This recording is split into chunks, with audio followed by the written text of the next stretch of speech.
Hi guys, hope you're well, and in this video I want to talk about how collaboration is the new approach to leadership. Traditionally, leadership is a top-down affair, and those who follow are considered not only less skilled but unworthy. Though this way of thinking is still common, it's incompatible with the modern workplace. Work these days is fluid. Employees constantly switch jobs and roles, whilst businesses face challenges that are too vast and technical for any one person to overcome. That's why we need to adopt a new flexible mindset that recognises the need to shift leadership as the context changes. So in this video, I'll share some thoughts, insights, strategies on how to find out how to do just that by empowering followers, fostering collaboration and being open to the best ideas regardless of who proposes them.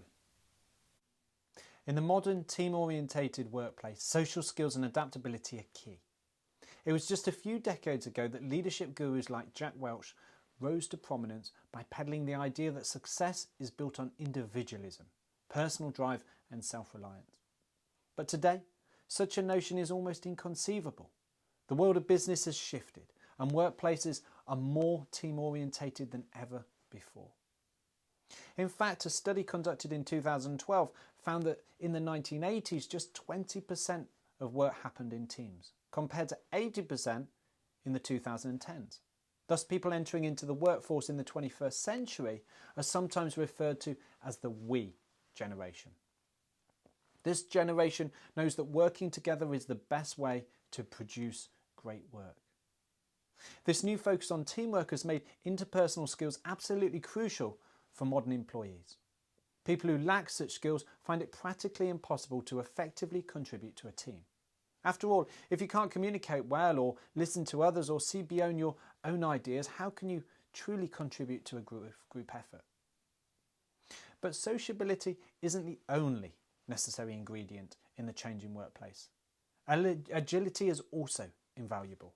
Modern firms are notorious for rapid-fire corporate restructuring, and one must be able to roll with the punches. According to a study done by the labour statisticians Hippie and Sark, the average employee stays with the same company for about 4.6 years. Jumping from job to job has become the new standard. Indeed, 51% of people stay at a given job for less than 2 years. That's why interpersonal agility, or the ability to adapt to new social contexts, is essential. If you're always changing jobs, you'll always be working with new colleagues, bosses and CEOs. The very ability to rapidly integrate yourself a new culture is crucial. By following a different model of work, you can reach new innovative heights. Now that you know that the modern workplace moves faster than ever before and that success in this new climate requires the juggling of responsibilities of teamwork as well as those personal relationships.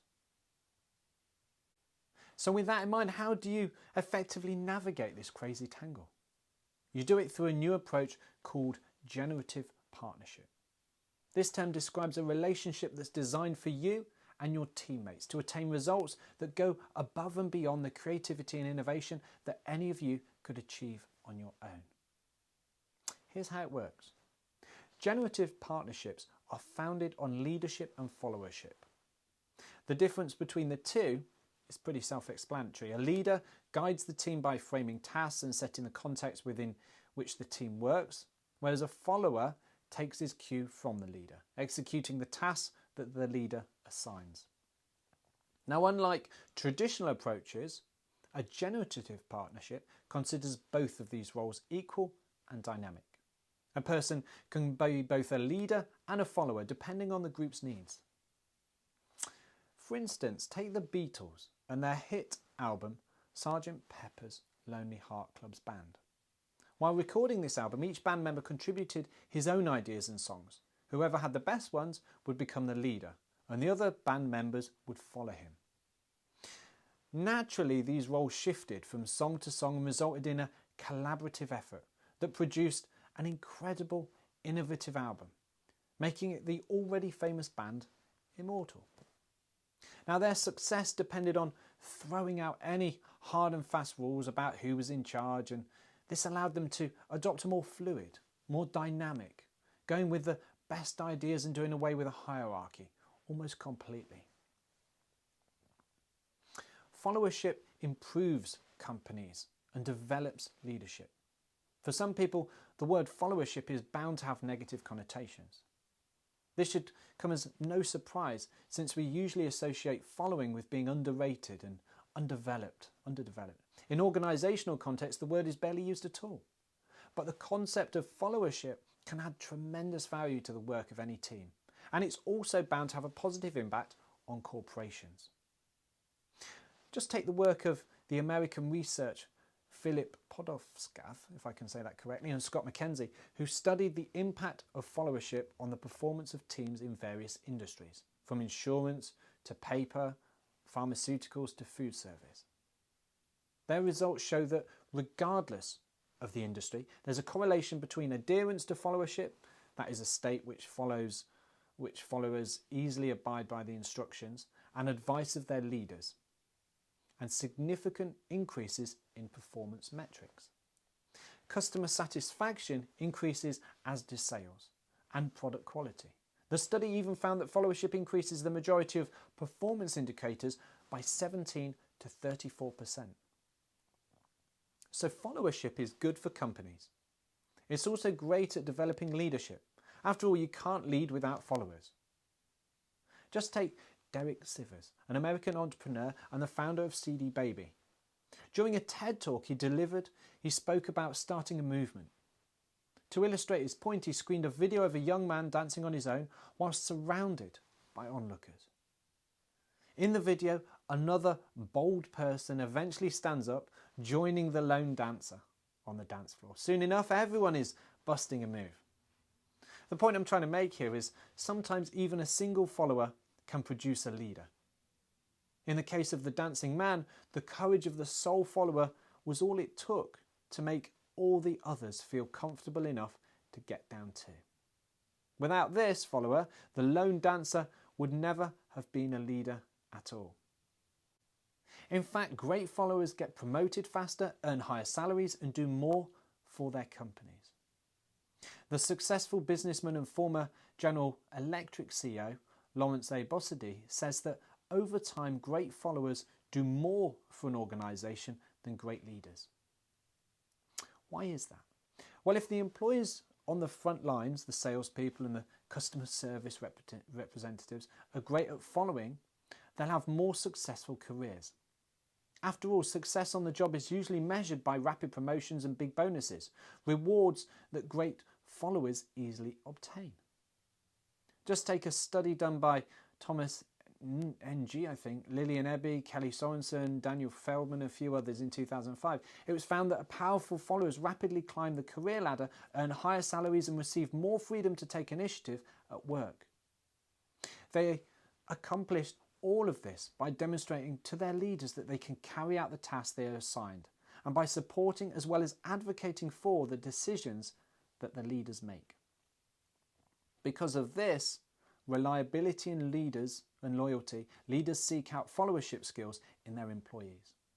For instance, in 2007, an article called Surviving Your New CEO, published in the Harvard Business Review by Kevin Coyne and Edward Coyne, pointed out that traditional hiring criteria like technical expertise and leadership skills are now defunct or out of date.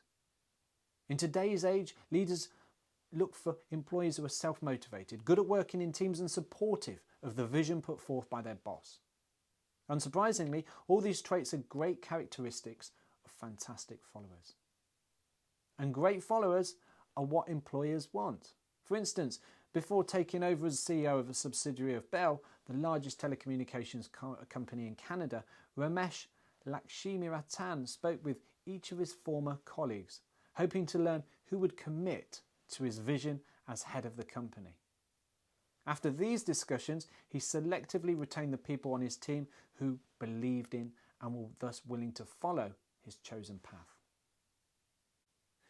Good leaders, therefore, know when to step back and let others take control. Today, the primary role of leaders is to facilitate collaboration. And as you've already learned, this job isn't necessarily done by the senior manager, but can actually be taken on by other lower level team members. But knowing exactly when to transfer leadership isn't always easy. In order to help you make this call, think of a basketball game. In basketball, even the most talented players can't have the ball all the time. Situations inevitably arise where the path to the basket is blocked and a pass is the smartest choice.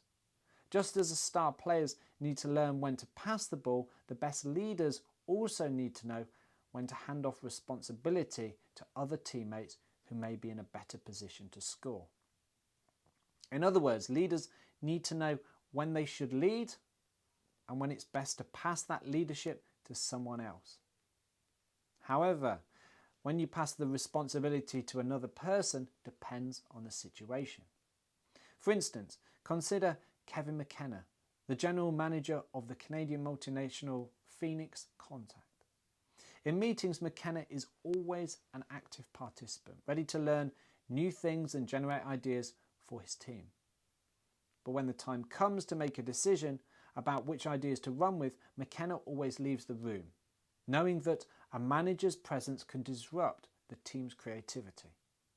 To put it differently, McKenna knows when he should step back and let others lead. But how do you know when you or other leaders should take a back seat role? Well, there's no sure answer to this. I can't give it you. It all depends on the situation. However, adequate training is an essential part of helping leaders learn when to stand aside. That's why it's essential for companies to provide their leaders and potential leaders with the highest quality coaching available. Only with training will a leader have a chance of knowing when to pass the ball. So in summary, followership tends to get a bad name, but actually it's an essential and valuable trait. Followers enable and produce leaders, and good leaders know when to let their followers take control. By adapting your vision of leadership, you can increase innovation and produce better results. So my top tip to conclude is share knowledge with your colleagues. The next time you participate in a training or a seminar, take a moment to share the knowledge you've acquired with your colleagues. Spreading this information will enable followers to do their jobs better, not to mention produce a growing set of leaders to guide the group. My name's Duncan Stevens, keynote speaker on influence, persuasion and collaboration, and I wish you every success in building your collaborative teams.